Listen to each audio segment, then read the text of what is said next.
Қайырлы күн, достар. Бүгін 8-ші сынып бойынша химиялық реакциядағы энергиямен танысу бөлімі бойынша жиынтық бағалауды талдайтын боламыз. Бірінші сұраққа назар аударыңыздар. Иіс газы деп аталатын көміртек оксидінің формуласын белгілеңіз. Сіздерге берілген нұсқалар бар. Осы нұсқалардың ішінде иіс газы деп CO2-ні айтады.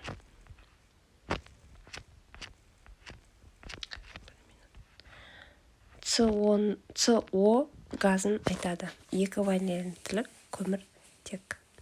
Түсінікті? Келесі көміртек оксидтері жөніндегі тұжырымның шындық жалғандығын галочка белгісін қою арқылы анықтаңыз. Сіздерге кестеде тұжырымдар берілген. Осының қайсы шындық, қайсы жалған екенін мен алдын ала белгілеп кеттім. Көміртек 4 валентті оксиді жануды қолдамайды. Бұл шындық. Келесі көміртек 2 валенттілі оксиді отын толық жанғанда ғана түзіледі. Жоқ, бұл жалған. Көміртек 2 валентті оксиді түссіз, иіссіз өте улы газ. Бұл шындық. Көміртек 2 валенттілі оксидінің тотықтырғыш қасиеті бар. Жоқ, бұл жалған. Бұл оксид бізде тотықстандырғыш болады. Көміртек 4 валенттілі оксиді тұрмыстық пропан газы жанғанда түзіледі. Бұл шындық.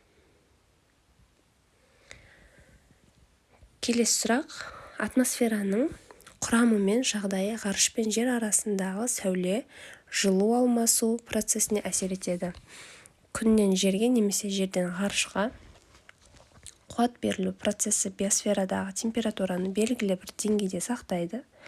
Мұнда биосферадағы температура жағдайын сақтап тұруда жерге жылу қуатын алып келетін күн радиациясының рөлі жоғары. Осы процесс бір-бірімен тығыз байланыста болады. Сондықтан жердегі жылу байланысының өзгеруі биосфераның орта температурасының ұлғаюына әкелуі мүмкін. Ал енді сұрақ. Парниктік эффектінің пайда болу себептеріне 3 мысал келтіріп түсіндіріңіз. Парниктік эффект пайда болуы ол ең алдымен көмір, мұнай, табиғи газ сияқты ыстық пайдалы қазбаларды өнеркәсіпте пайдалану кезінде пайда болады.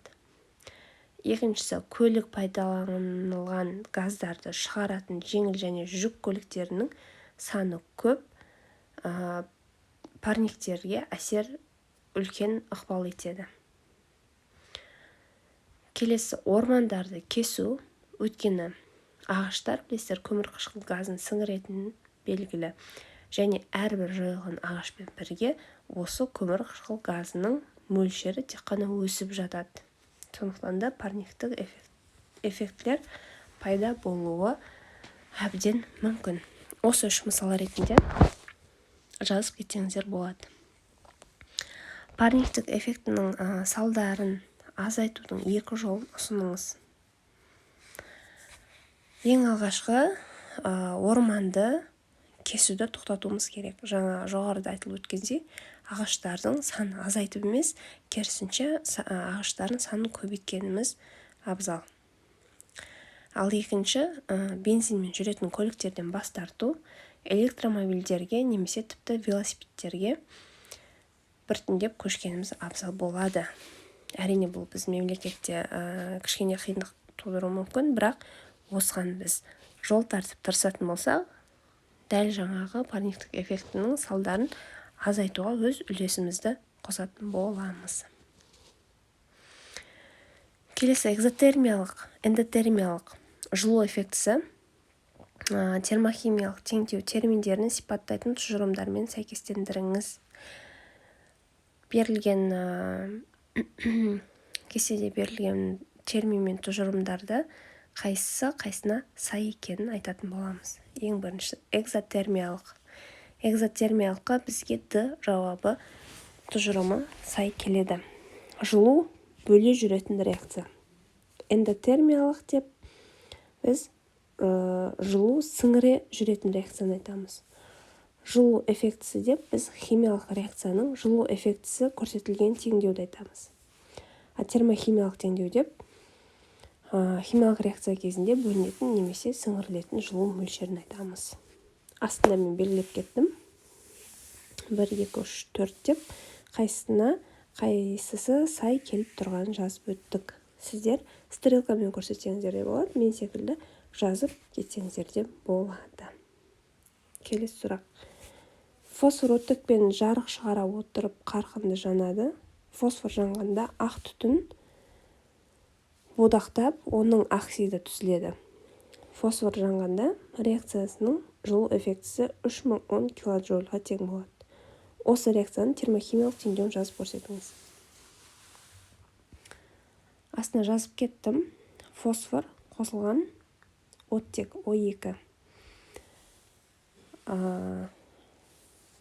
реакцияның теңдеуінің арқасында біз P2O5 оксидін аламыз. Және 3010 килоджоуль бөлініп шығады. Міне теңдеу осылай жазылады, және оны теңестіріп кетесіздер. Түсінікті? Келесі сұрақ. Азот пен оттектің аз мөлшерлері найзағай ойнаған кезде өзара әрекеттесіп оксид түзеді. Осы құбылыс кезінде химиялық реакция энергиясы өзгереді. Энергия тұрғысынан реакция типін ажыратып жазыңыз. Дәл осы жағдайда бізде реакция эндотермиялық болады. Жаңа жоғарыда айтылып өткендей, эндотермиялық бізде жылу сіңіре жүретін реакция. Мына берілген примерде бізде мысалда бізде жылу сіңіріп тұрған реакцияны көріп тұрмыз. Сондықтан да эндотермиялық деп көрсетіп кетесіздер. Осымен біздің 8-ші сыныпқа арналған, 2-ші тоқсанға арналған химиялық реакциядағы энергиямен танысу бөлімі бойынша жиынтық бағалы талдап өттік. Сұрақтарыңыз бар болса, міндетті түрде комментарий қалдырып, лайк басып, комментарий жазып, қолдап кетуді ұмытпаңыздар. Сіздермен бірге болған химия онлайн арнасы. Мен Назерке Әлбекқызы. Қош сау болыңыздар.